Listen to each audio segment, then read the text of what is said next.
சக்தி இல்லையேல் சிவனில்லை என்று உணர்த்திய சமயபுரம் மாரியம்மன் அருளால் இன்று உங்களுக்கு பல நன்மைகள் நடக்கட்டும். 24/1/2025 ஃப்ரைடே, குரோதி தை மாதம் 14ஆம் தேதி வெள்ளி, ஜனவரி. இன்று கரிநாள் நட்சத்திரம் இன்று அதிகாலை 4:29 வரை விசாகம், பின்பு அனுஷம். திதி இன்று மாலை 6:22 வரை தசமி, பின்பு ஏகாதசி. யோகம் சித்த மரண யோகம். சந்திராஷ்டமம் உள்ள நட்சத்திரம் பரணி. நல்ல நேரம் காலை 12 to 1:30, மாலை 4 to 5:30.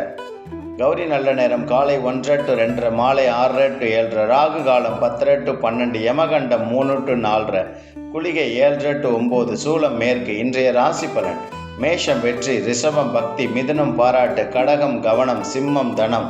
பார்க்கும் 70% அதிகமானவர்கள் சப்ஸ்கிரைப், லைக் செய்வதில்லை. மிகவும் குறைவானவர்கள் தான் அன்றாட ராசி பலனை கூறுவர். ஏனென்றால் அந்த தேதி முடிந்தவுடன் எங்களின் உழைப்பும் அந்த வீடியோவும் பயனற்றதாகிவிடும். கருணை உள்ளம் கொண்டு சப்ஸ்கிரைப், லைக் செய்து 1 நிமிடத்திற்கு மேல் உள்ள வீடியோ எங்கள் சேனலுக்குள்ளே போய் பாருங்கள். கன்னி லாபம், துலாம் சோர்வு, விருச்சிகம் வரவு, தனுசு ஆதாயம், மகரம் இரக்கம், கும்பம் நன்மை, மீனம் பெருமை.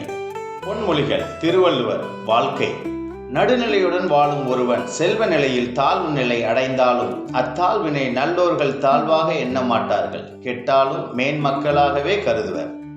வாழ்க்கை: ஒழுக்க நெறியில் இருந்து விலகினால் ஒருவன் என்றுமே நீங்காத பெரும் பழியை சுமக்க வேண்டி வரும். ஆனால் ஒழுக்கத்தினை பின்பற்றுபவன் வாழ்வில் என்றும் மிக மேன்மைகள் அடைவான். தன்னம்பிக்கை வார்த்தை: அடுத்த நிமிடம் நிச்சயம் இல்லாத வாழ்க்கை. முடிந்தவரை யாரையும் காயப்படுத்தாமல் வாழ கற்றுக்கொள்ளுங்கள்.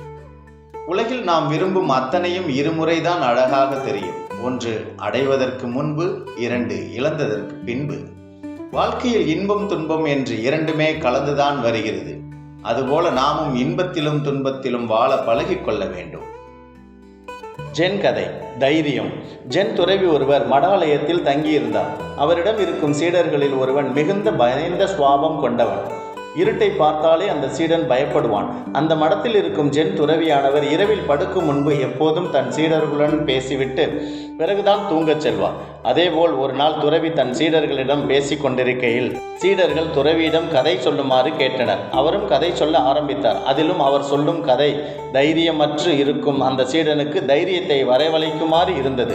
அந்த கதை என்னவெனில், ஒரு ஊரில் மன்னன் ஒருவன் தினமும் சூரிய உதயத்தை பார்த்து எழுவதை தன் வழக்கமாக கொண்டிருந்தார். அதேபோல் ஒரு நாள் மன்னர் காலையில் சூரிய உதயத்தை காண கண் விழித்தார். ஆனால் அவர் கண்ணை திறக்கும் நேரத்தில் பிச்சைக்காரன் ஒருவன் அவர் கண்ணில் தென்பட்டான். அதனால் வெறுப்புடன் திரும்பிய போது மன்னர் சுவற்றில் மோதிக்கொண்டு அதனால் அவர் தலையில் இரத்தம் வழிந்தது. ஆகவே கோபம் கொண்ட அந்த மன்னர் பிச்சைக்காரனை பிடித்து வருமாறு காவலர்களிடம் சொன்னார். அவர்களும் பிச்சைக்காரனை பிடித்து வந்தனர். மன்னரோ அவனை தூக்கிலிடுமாறு தண்டனை கொடுத்தார். ஆனால் அந்த பிச்சைக்காரன் சிரித்து கொண்டு நின்றான். அதை பார்த்த மன்னர் அவனிடம், அட பைத்தியமே, ஏன் சிரிக்கிறாய் என்று கேட்டார்.